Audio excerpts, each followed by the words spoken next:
Yeah, welcome back to Tip Today. Now, Michael O Doherty is a pioneer in the field of healthcare, and he's a best-selling author. 28 years experience in guiding many people back to health. He's the founder of Bioenergy Healing, and he joins me in studio today. Michael, good morning to you. Great to see you, Fran. Thank you. Great to see you as well, Michael. What are you hearing on the ground out there from people approaching you with looking for your help? But as we emerge from COVID, Michael, what's happening out there? There's a huge anxiety out there, for sure. There's insecurity, there's uncertainty. And you know, I suppose I was listening to a couple of your speakers on the phone earlier, and certainly prior to, there was a gentleman talking about the hospitals, and there's a huge anxiety about services not being provided. There's anxiety about people not being able to go to hospitals to have their appointments. So there's just a general anxiety. But the science is also showing, and research is showing, some research I was looking at in the States, for example, and they would estimate that 35 to 50% of people who will emerge out of the COVID situation will emerge in an anxious state, that we've kind of bought into this anxious space and that we don't know how to get out of it. And then the services, unfortunately, and I'm hearing it from parents in particular, the biggest challenge out there is children. You know, the children over the last year and a half, maybe because they weren't going to school, you didn't have the GA, which was a great, thing in the community. And as a result of that, children went onto the social media, they went onto IT platforms, they went onto games, and it's really what they've become now. They've really bought into this, being at home, on games, on social medias, and parents literally are at their wits' end trying to figure out. Will there be a long-term fallout from that then, Michael? Is that what you're saying? The thing about it is this, that we're not going to be able to rewind the clock, Fran. We're not going to be able to go back to pre-COVID, the pre-COVID environment. The normality that we're going to experience is going to be totally different. The world is changing whether we like it or not. And these IT platforms have a major role to play. And I think that I was just talking to parents about this recently, that because we have IT platforms, the type of information that children in particular are getting in front of them every day, that type of information it's okay, but it's the wrong type of information. There's no element of creativity or growth. And I sometimes think that parents have lost their children to the virtual world.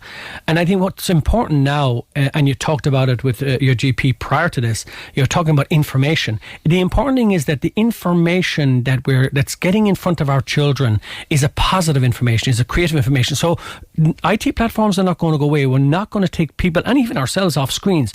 But the type of information that we're being fed through our screens is a type of information that we need to be in control of. And right now there's no control. It's carte blanche. Whatever you want to put in front of children, whatever, Facebook, Instagram, Twitter, YouTube, anything you want to put out in front of them there now, you can do it. And unless some type of control is brought into that, then parents are going to be literally driven mad as a result. To be of it. devil's advocate on it, Michael, I mean, every generation was told, my generation was told that television was going to destroy us all. Before that, of course, there was radio was going to destroy everything in the whole world. Are we overreacting a little, maybe? I don't think we're overreacting, because I think the problem is there's an over-reliance. Yes. In the past, you had TV, it was at night time. Do you get what I'm saying to you? Yeah. You were out playing your games, you were away at school, you had lots of distractions. It's nearly a 24/7 thing now. Everything is like the three. I was just in the past, they had this. What were the three greatest fears in the past that people had? Well, spiders, flights, flying, and heights. Now, the statistics are saying what are the worst fears of a child? The worst fears of a child are three. One, no Wi-Fi. Okay? Battery going low. Or the buffers circle. Are you serious? Yes. Now that's research that's done.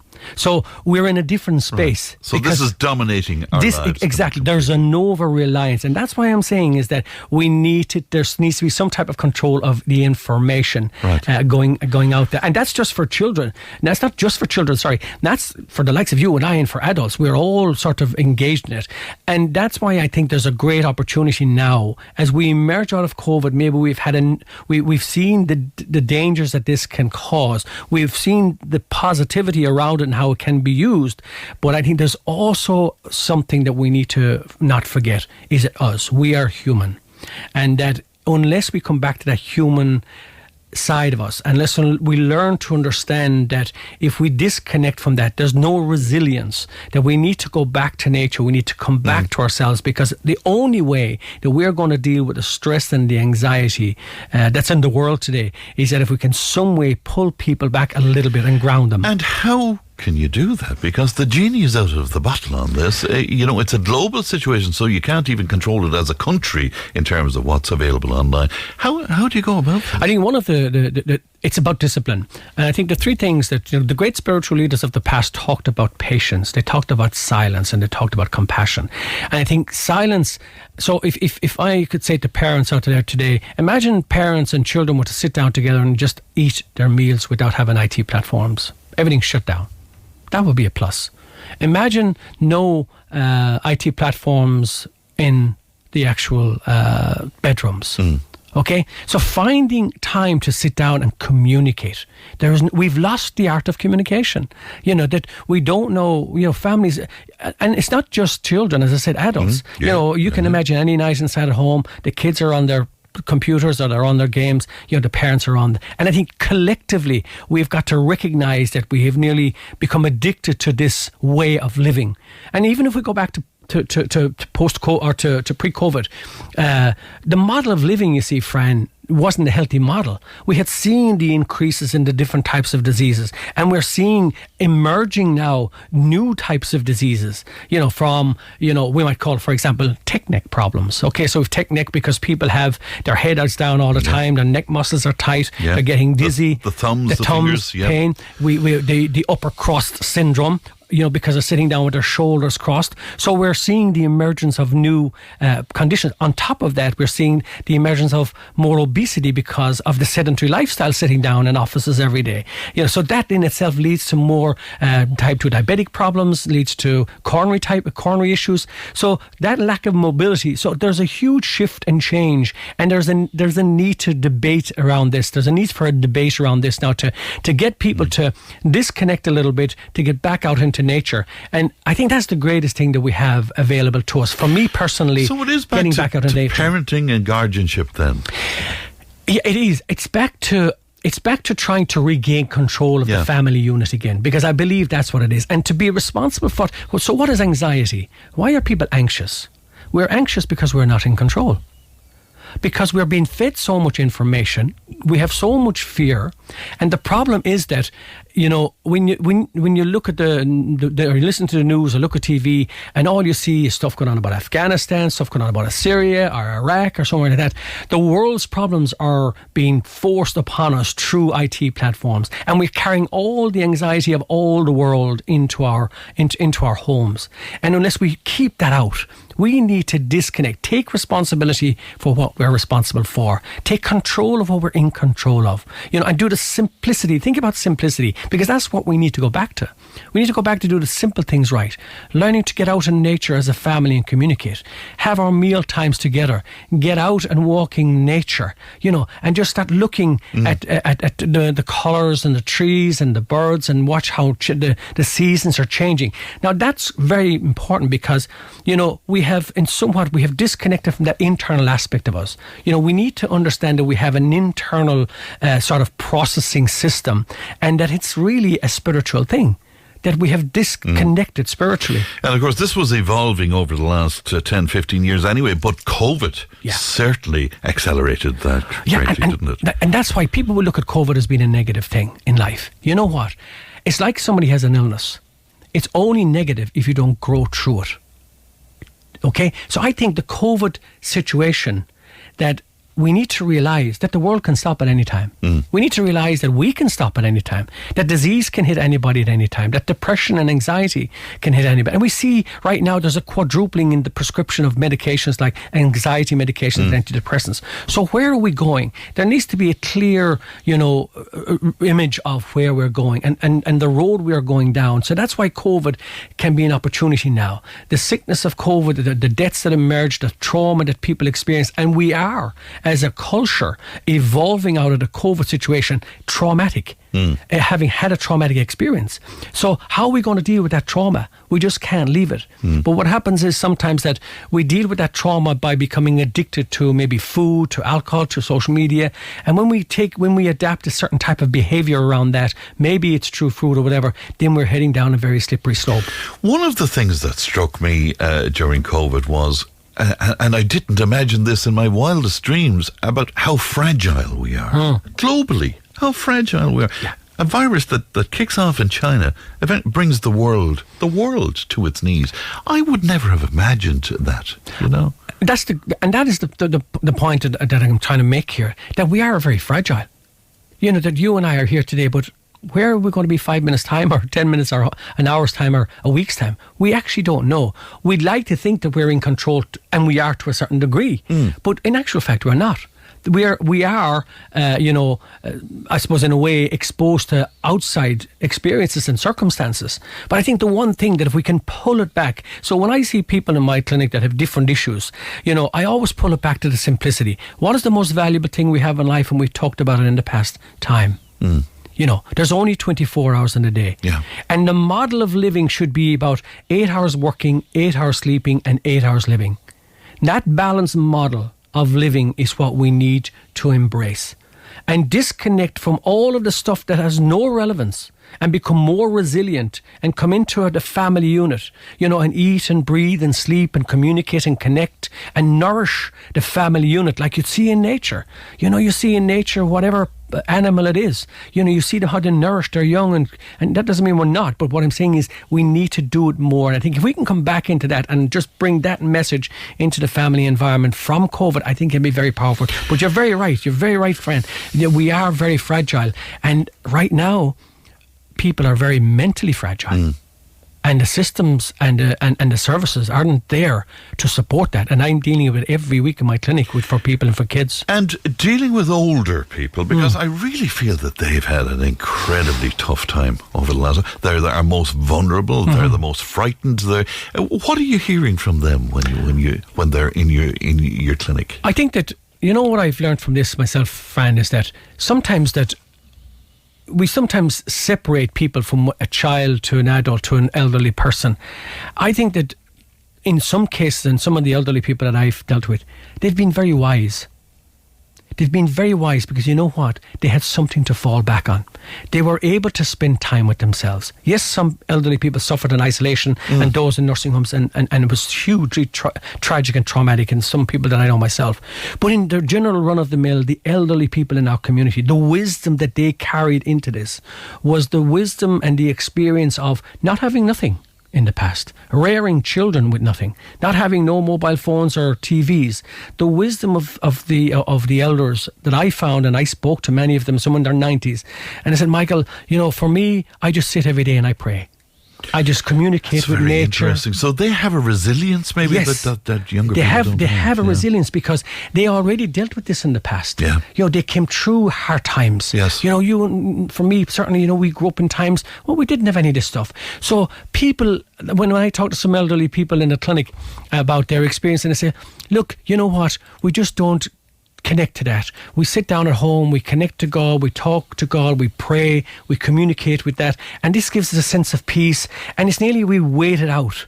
You know, we're not going to panic. It's nearly like when a panic situation sets in, they sit and breathe. We panic, react panically, and so on. And this is so. I think the elderly people in our community, that wisdom is something we need to bring in to our younger people. Very interesting. Will you stay with me, Michael? Absolutely, I must take a break. We'll be back in just a moment. Very welcome back. Michael O Doherty is with me. Michael, of course, founder of Bioenergy Healing. Mairead was on to us with an interesting one, and she said, what about grateful and gratitude? And it's an interesting point, isn't it? It is. Absolutely it is. And that's the thing about it, is that, you know, for me, every morning and every night, first I open the door and I step out and I thank God for being alive today. Do you? I do, 100%.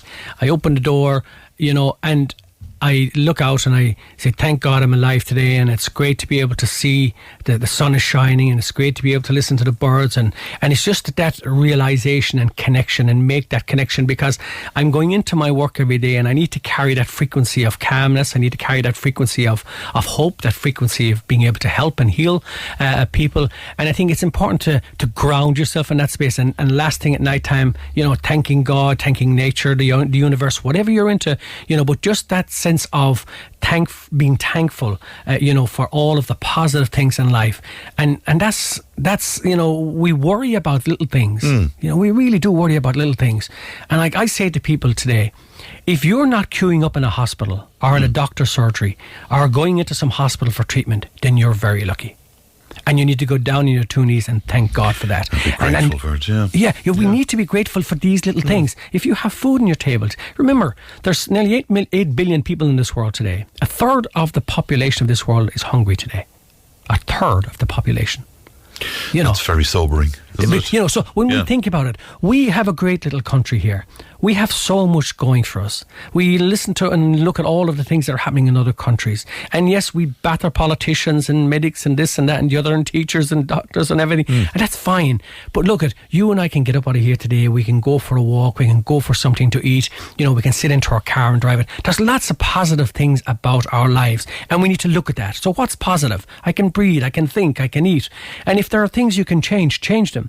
It's to have the discipline to stick with it. But I think each day I really think that people need to go back to have that spiritual grounding. We need to have something that we can communicate with.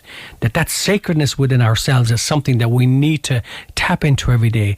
Like I was saying about the elderly population, they were able to tap into that resource, that spiritual resource that got them through problems of the past, to stay in silence, communicate with that, and to know that they will overcome this. And we will overcome. As human beings, we will outgrow this situation. You're now taking people outside of your clinic for sustenance, I suppose, spiritual sustenance. What's happening there? Well, that's the plan, to bring people out in nature. I was saying to just off air, Fran, that part of the West Clare Walking Club, and we were out in Kerry the weekend at Climbing Brandon. And I mean, one of them was 78 years of age. Wow. They were all in their 70s, 60s, all that, and climbing up the mountain, there wasn't a word about COVID. It was raining, slippery, but they had the gear. They were delighted to be able to do it. And I think that's what we need. That's what I'm going to try to get people back out in nature. We're out and we're pumping, we're in the gyms pumping iron, nothing wrong with that. We're out on the roads and we're strutting ourselves and we're pushing all the time. We need to stop, get a bit of silence, get out in nature, and I'm looking to try and get people into that, to get them out, to just reconnect to nature. But Michael, even for a couch potato like me, my friend John G. O Doherty dragged me out onto the mountains, and it was an incredible experience. Absolutely. That I had no idea existed. Yeah. But the thing about the mountain is, it controls you. Yeah. You're not going to run up a mountain unless you're really fit. You're not even going to walk up at the pace you'd like to walk. Yes. You're going to walk so far. Oh, that's interesting. The mountain is in control. The mountain is in control because of the elevation of it. It's in control. And so therefore you have to walk at a certain pace. But I see people right now, people are living in survival mode. We're rushing here, rushing there, getting kids to school, getting kids to sports, we're running to the gym, and we're ticking boxes. We need to stop. Just stop. Right. Because that's what this has done. And if you were to give one message to our listeners today, what would you say to them? Stop and breathe. Stop and breathe. Breathe. Just give yourself a moment, because we're in survival mode. And because of the insecurities and the uncertainties and all of that kind of thing that's going on in the world, COVID has put us into survival mode. We need to come out of survival mode. And the only way you're going to do that is to reconnect to nature, work with your energies, transform your emotions, eat the right food, and breathe. Breathing is the most simplest thing of all. And it's doable, Michael? All doable. Look, you have to eat, so why not eat right? Yeah. You have to breathe, why not breathe right? Find time for you. Remember, since we started talking, our time has got less in this world. So people need to realise that. We're all on a journey.